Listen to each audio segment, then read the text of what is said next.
ஓம் அகிலாண்டேஸ்வரியே போற்றி, அகிலத்தை ஆள்பவளே போற்றி போற்றி. நல்லதே நினைப்போம், நல்லதே விதைப்போம். அம்மன் அருள்வாக்கு குழந்தைகளுக்கு இந்த அம்மன் தாயின் ஆசீர்வாதங்கள் எப்பொழுதுமே முழுமையாக கிடைக்கும்.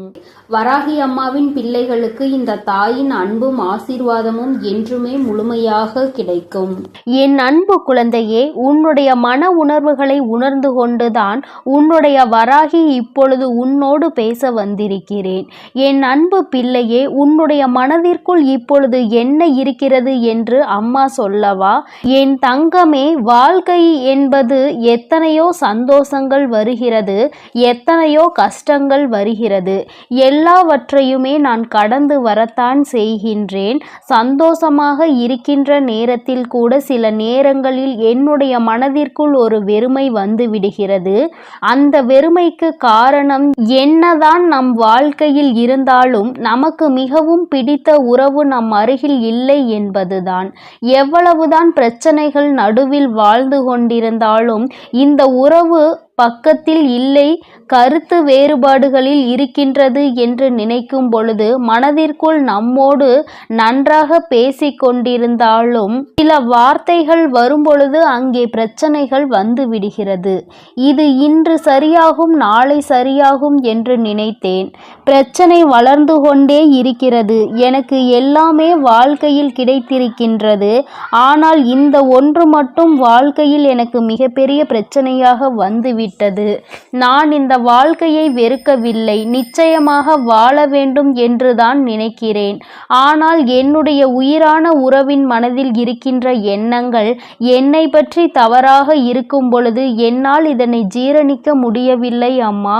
அவர்கள் மனதில் என்ன இருக்கிறது என்பதை எனக்கு ஒரு முறை சொல்வாயா? எனக்கு அது தெரிந்துவிட்டால் சற்று என்னுடைய மனதிற்கு ஆறுதல் கிடைக்கும். நல்லதாக இருந்தாலும் சரி, கெட்டதாக இருந்தாலும் சரி, நீ எதுவாக இருந்தாலும் என்னிடத்தில் உண்மையை மட்டும் சொல்வாய் என்ற நம்பிக்கையில்தான் உனக்காக காத்து கொண்டிருக்கிறேன் என்று என் பிள்ளை நீ மனதிற்குள் நினைத்தாய். நான் வந்து விட்டேன் என் தங்கமே. உன் மனதில் இருக்கின்ற இந்த கவலைக்கு இன்று உன் அம்மா தீர்வினை கொண்டு வந்திருக்கிறேன்.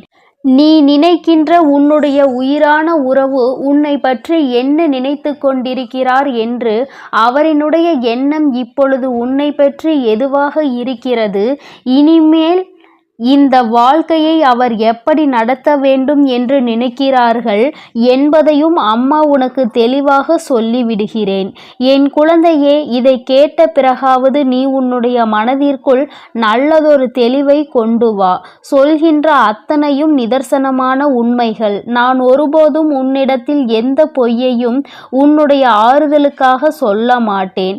ஆறுதலாக நடக்க போவது என்னவென்பதை தான் சொல்வேனே தவிர ஒருபோதும் நடந்த கற்பனை கதைகளை எல்லாம் அம்மா உன்னிடத்தில் சொல்ல மாட்டேன். என் தங்கமே, இன்று சொல்கின்ற ஒவ்வொன்றும் சத்திய வாக்கு. உன்னுடைய உயிரான அந்த உறவின் மனதில் இருக்கின்ற உண்மைகள். என் தங்கமே, அவரின் மனதில் என்ன இருக்கிறது தெரியுமா? பிரச்சனைகள் அடிக்கடி வருகின்றது. ஒரு முறை பிரச்சனைகள் முடியும் பொழுது மீண்டும் பிரச்சனைகள் முடியும் பொழுது மீண்டும் பிரச்சனைகள் வந்துவிடக் கூடாது என்பதில் தெளிவாக இருந்தாலும் சந்தர்ப்ப சூழ்நிலைகள் மீண்டும் ஏதாவது ஒரு பிரச்சனையில் கொண்டு வந்து இழுத்து விட்டு விடுகின்றது. அதிலிருந்து தப்பிக்க முயற்சி செய்து எப்படியாவது சமாதானப்படுத்தி வெளியில் வந்தால் அடுத்த பிரச்சனை வந்து விடுகிறது. வாழ்க்கையில் நிம்மதி என்ற ஒன்று சில நிமிடங்களாவது கிடைக்க வேண்டுமானால் ஒருபொழுதும் நிம்மதி கிடைக்காமல் இருப்பதுதான் ஏற்றுக்கொள்ள முடியவில்லை என்று அவர் நினைக்கிறார். அது மட்டும் அல்லாமல் பேசுகின்ற பொழுது அவர்களின் மனதில் என்ன இருக்கிறது என்பதை, அவர் மனதில் என்ன உணர்வுகள் இருக்கிறது என்பதையும் பேசுவதற்கு சரியான வாய்ப்புகள் கிடைப்பதில்லையாம். தான் நினைப்பதை தன் வாயில் சொன்னால்தானே எண்ணங்கள் என்னவென்பது மற்றவர்களுக்கு புரியும். நமக்கு வாய்ப்பே கிடைக்கவில்லை என்றால் நம்மால் எப்படி நம்முடைய உணர்வுகளை வெளிக்காட்ட முடியும் என்று மனதிற்குள் ஏக்கமும் இருக்கிறது. தனக்கு சரியான மரியாதை கிடைக்கவில்லை, சரியான மதிப்பு மற்றவர்கள் முன்னிலையில் கிடைக்கவில்லை என்ற வருத்தம் இருக்கின்றது. நீ பேசுகின்ற பொழுது என்ன பேசுகிறோம், யாரை பற்றி பேசுகிறோம் என்று சிந்திக்காமல் பேசும் பொழுது அது அவர்களுக்கு மிகுந்த மனவேதனையை கொடுத்திருக்கின்றது. இதுவெல்லாம் ஒரு புறம் இருந்தாலும் இன்னொரு புறம் அவர்கள் என்ன நினைக்கின்றார்கள் தெரியுமா? அம்மா, நான் இதையெல்லாம் பிரச்சனைகள் என்று நினைத்து ஒதுங்கி வந்து விட்டேன். ஆனால் ஒதுங்கி வந்த பிறகுதான் இத்தனை கஷ்டங்களை நமக்கு கொடுத்தாலுமே அவர் இல்லாமல் நம்மால் வாழ முடியாது என்று எனக்கு இப்பொழுதுதான் புரிய வந்திருக்கிறது. பல கஷ்டங்கள் இருந்தாலும், வாழ்க்கையில் என்னதான் இன்ப துன்பங்கள் இருந்தாலும் எல்லாவற்றையும் கடந்து அவர்களுக்கும் எனக்கும் இருக்கின்ற உறவு மிகவும் அழுத்தமான உறவு. இந்த உறவை பிரிவது என்பது என்னால் முடியாத காரியம் என்பதனை நான் இப்பொழுதுதான் உணர்ந்து கொண்டேன். இது தற்காலிகமான பிரிவு மட்டும்தான், நிரந்தரமான பிரிவு கிடையாது. இப்பொழுதுதான் அவர்கள் மீது இருக்கின்ற அன்பு எனக்கு இன்னமும் அதிகமாகி இருக்கிறது. அதனால் இந்த வாழ்க்கையை நான் நல்லபடியாக வாழ வேண்டும் என்று ஆசைப்படுகிறேன். என் வாழ்க்கையில் பாதியை தொலைத்துவிட்ட பிறகு ஐயோ, நாம் தொலைத்து விட்டோமே என்று வருந்துவதற்கு நான் விரும்பவில்லை. அதனால் மீண்டும் இந்த வாழ்க்கையை நான் தொடர விரும்புகிறேன். அது மட்டுமல்லாமல் அவர்களை மட்டுமே குறை சொல்லி கொண்டிருக்க நான் விரும்பவில்லை. என் பக்கமும் தவறுகள் இருக்கிறது. அதனால் என் பக்கம் இருக்கின்ற தவறுகளை சரி செய்து நான் அவர்கள் பக்கம் இருக்கின்ற நியாயத்திற்கு மதிப்பு கொடுக்க விரும்புகிறேன். இத்தனை நாட்களும் இந்த வாழ்க்கை எப்படி வேண்டுமானாலும் சென்றிருக்கட்டும். இனிமேல் இங்கு எனக்கு சந்தோஷம் கொடுக்கும் என்று நான் நம்புகிறேன்.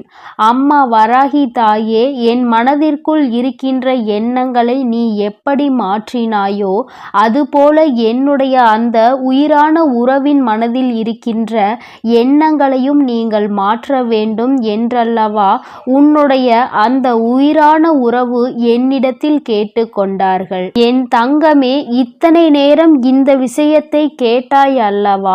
உன் மனதிற்குள் இப்பொழுது என்ன எண்ணங்கள் வந்தது? உன் மனதில் சிறிதளவாவது மாற்றங்கள் வந்தால் இன்று அம்மாவிடம் சொல். என் தங்கமே, உன்னுடைய உயிரான உறவின் மனதில் இத்தனை மாற்றங்கள் ஏற்பட்டு இருப்பது உனக்கு சந்தோஷத்தை கொடுத்திருக்கும் என்று நம்புகிறேன். இந்த வாழ்க்கையில் உனக்கான பங்கு எந்த அளவிற்கு இருக்கின்றது என்பதை புரிந்து கொண்டு உன்னை நீ மாற்றிக்கொள்ள வேண்டும்.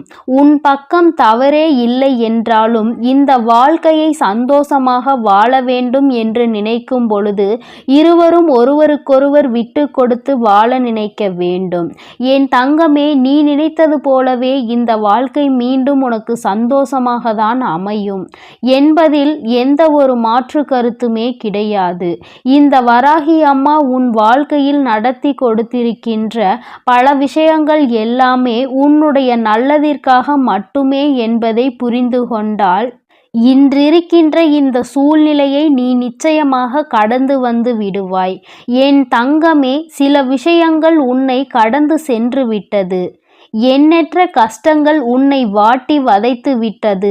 இனிமேலாவது இதிலிருந்து தப்பிக்க வழியிருக்கிறதா என்று என் குழந்தை சிந்திக்கின்ற நேரத்தில் உன்னுடைய உயிரான உறவிடம் இருந்து உனக்கு நல்ல செய்தியும் வந்திருக்கிறது. எத்தனையோ சூழ்நிலைகளுக்கு நடுவிலும் அதிலிருந்து தாண்டி வருகின்ற பொழுதிலும் உயிரான உறவு துணையில்லை என்று மனவேதனைப்பட்ட நீ இனிமேல் அந்த துணையோடுதான் நீ எல்லா விஷயங்களையும் கடந்து வரப் போகின்றாய். இனி ஏனோ உன்னுடைய வாழ்க்கையை பற்றிய விஷயங்களில் நீ மனத்தெளிவோடு எல்லாமே நம்முடைய எதிர்காலத்தை நல்லபடியாக மாற்றுவதற்காக தான் நடக்கிறது என்பதை நீ புரிந்துகொள். என் பிள்ளைக்கு வாழ்க்கையில் சந்தோஷத்தை கொடுக்க வேண்டியது இந்த வராகி அம்மாவாகிய என்னுடைய பொறுப்பு. மனதிற்குள் இருவரும் ஒற்றுமையாக இருக்க வேண்டும் என்ற எண்ணம் இருந்தால் நிச்சயமாக உங்கள் வாழ்க்கையை யாராலும் கெடுக்க முடியாது. அருகில் கூட யாராலும் நெருங்க முடியாது. சிறு சிறு பிரச்சனைகளை தூண்டி விடுகிறவர்கள் கூட உங்கள் மன தெளிவை கண்டு தலை தெறிக்க ஓடி விடுவார்கள். மற்றவர்களுக்கு வாய்ப்பு கொடுக்காமல் உன் வாழ்க்கையில் தெளிவை நீ பெற்று விட்டால் நிச்சயமாக நிச்சயமாக சந்தோஷம் எந்நாளும் உன்னை தொடர்ந்து வந்து கொண்டே இருக்கும். என்னுடைய பிள்ளையின் வாழ்க்கையில் நிம்மதியை கொடுக்க வேண்டியது இந்த வராகி அம்மாவாகிய என்னுடைய பொறுப்பு. என் செல்ல குழந்தைக்கு இந்த வராகி அம்மாவினுடைய ஆசீர்வாதங்கள் எப்பொழுதும் முழுமையாக கிடைக்கும். அதனால் என் தங்க பிள்ளையே, நீ எதற்காகவும் கலங்காதே, எதை நினைத்தும் வருந்தாதே. என் அன்பு பிள்ளைக்கு இந்த அம்மன் தாயின் அன்பும் ஆசீர்வாதமும் முழுமையாக கிடைக்கும். ஓம் அகிலாண்டேஸ்வரியே போற்றி, அகிலத்தை ஆள்பவளே போற்றி போற்றி.